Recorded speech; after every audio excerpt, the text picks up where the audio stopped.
Martha Mwaipaja ni mwimbaji na mtunzi maarufu wa nyimbo za Injili kutoka Tanzania. Hapa kuna maelezo zaidi kuhusu maisha na kazi yake. Maisha na kazi.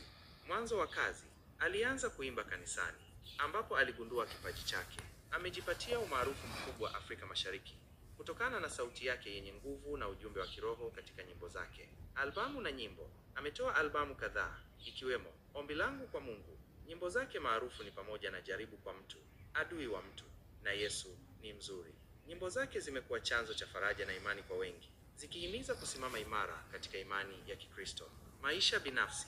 Alifunga ndoa na mchungaji John Said mwaka 2012, lakini walitalikiana mwanzoni mwa mwaka 2020.